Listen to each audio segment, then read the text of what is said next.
അമാനുഷികമായ രീതിയിൽ അമ്മ ഇടപെട്ട, അമ്മയാണ് അത് അയച്ചതെന്ന് നിന്ന് ഞാൻ വിശ്വസിച്ചുകൊണ്ടിരിക്കുമ്പോൾ തന്നെ ഞാൻ അമ്മയോട് പറഞ്ഞു, അമ്മ ഇടപെടണം, എനിക്ക് വേറെ ആരുമില്ല. എൻ്റെ പേര് ലിജി ബിജോയ്. ഞാൻ നാഗപ്പുഴ ഇടവകയിൽ നിന്ന് വരുന്നു.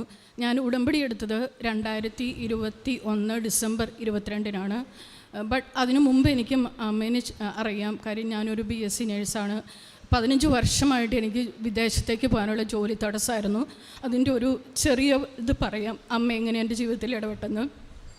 ഞാൻ 2007 അമേരിക്കയ്ക്ക് പോകാനുള്ള എക്സാം എല്ലാം പാസ്സായെങ്കിലും 2008 ബ്ലോക്ക് വന്നത് പോകാൻ പറ്റിയില്ല. അതിനുശേഷം കാനഡയ്ക്ക് ഞാൻ PR കൊടുത്തു. എനിക്ക് ഫയൽ നമ്പർ വരെ വന്നു. അത് കഴിഞ്ഞിട്ട് അവരെൻ്റെ ആപ്ലിക്കേഷൻ റിജക്റ്റ് ചെയ്തു. അപ്പോൾ ഞാൻ സൗദിയിലായിരുന്നു ജോലി ചെയ്തത്.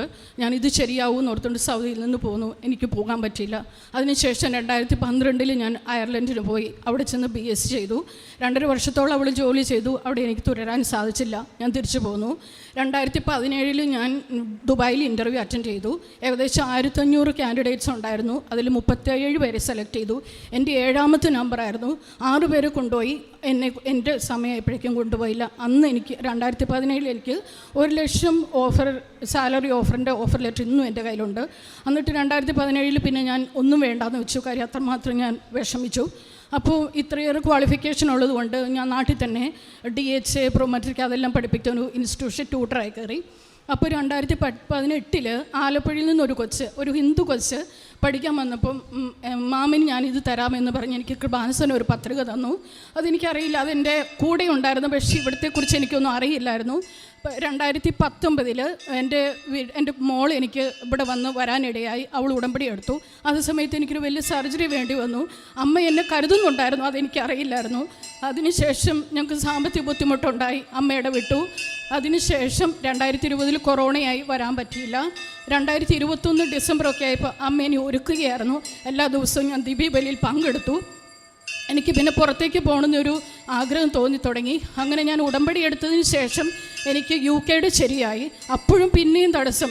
ഞാൻ 2012 അയർലൻഡിന് പോയതുകൊണ്ട് എനിക്ക് PCC വേണം, 10 വർഷത്തെ PCC വേണം. ഞാൻ 10-13 വർഷം റിക്രൂട്ട് ചെയ്യുന്ന ഏജൻസിനെ എല്ലാം കോൺടാക്റ്റ് ചെയ്തു. എനിക്ക് PCCക്ക് വേണ്ടി ആർക്കും ഇതേക്കുറിച്ചൊരു ഐഡിയ ഇല്ലായിരുന്നു. അങ്ങനെ ഒരു ചൊവ്വാഴ്ചത്തെ ലൈവ് ശുശ്രൂഷയാണ്. എൻ്റെ ഈ ഓഫറും പോകും.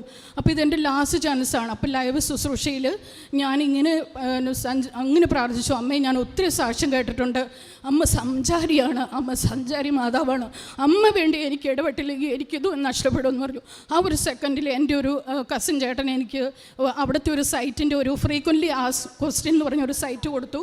അങ്ങനെ ഞാൻ ആ സൈറ്റിലേക്ക് മെസ്സേജ് അയച്ചുകൊണ്ടിരിക്കുമ്പോൾ തന്നെ ഞാൻ അമ്മയോട് പറഞ്ഞു, അമ്മ ഇടപെടണം, എനിക്ക് വേറെ ആരുമില്ല, ഏജൻസി ഇല്ല, എനിക്ക് വേറെ ആരുമില്ല. ആ നിമിഷം ആ ലൈവ് ശുശ്രൂഷ ചെയ്തുകൊണ്ടിരുന്ന സമയം തന്നെ എനിക്കൊരു മെയിൽ വരുവാണ്, മേരി ഓറൈലി. എനിക്കറിയാതെ അമ്മയായിരുന്നെന്ന്. എനിക്ക് മെസ്സേജ് വന്നു, ലിജി നിൻ്റെ എന്തായിരുന്നു, what was your last address in Ireland. അപ്പോൾ തന്നെ ഞാൻ മെയിൽ അയച്ചു എൻ്റെ അഡ്രസ്സ്. പിന്നെ എനിക്ക് കുറച്ച് ഫോമെല്ലാം അയച്ചു തന്നു. ഞാനത് ഫില്ല് ചെയ്തു. ഇന്ത്യൻ PCC കിട്ടി. ആ കഴിഞ്ഞ 5 ദിവസത്തിനുള്ളിൽ അമാനുഷികമായ രീതിയിൽ അമ്മ ഇടപെട്ട, അമ്മയാണ് അത് അയച്ചതെന്ന് നിന്ന് ഞാൻ വിശ്വസിക്കുന്നു. അങ്ങനെ എൻ്റെ PCC റെഡിയായി.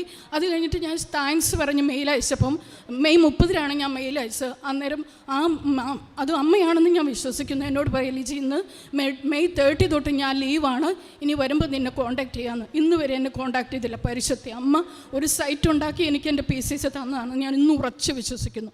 അതെൻ്റെ ഉടമ്പടിയിൽ 15 വർഷമായ ജോലി തടസ്സം അങ്ങനെ എനിക്ക് മാറി. എനിക്ക് UK പോകാൻ ശരിയായി. അടുത്ത സൺഡേ, അതായത് 24th എൻ്റെ ഫ്ലൈറ്റാണ്. പിന്നെ 2ാമത്തെ നിയോഗം എന്ന് വെച്ച് കഴിഞ്ഞാൽ സാമ്പത്തികമായിട്ട് ഭയങ്കര ബുദ്ധിമുട്ടായിരുന്നു. ഉടമ്പടി എടുത്തതിന് ശേഷം സാമ്പത്തിക ബുദ്ധിമുട്ട് എന്താണെന്ന് ഞാൻ ഇന്നോളം അറിഞ്ഞിട്ടില്ല.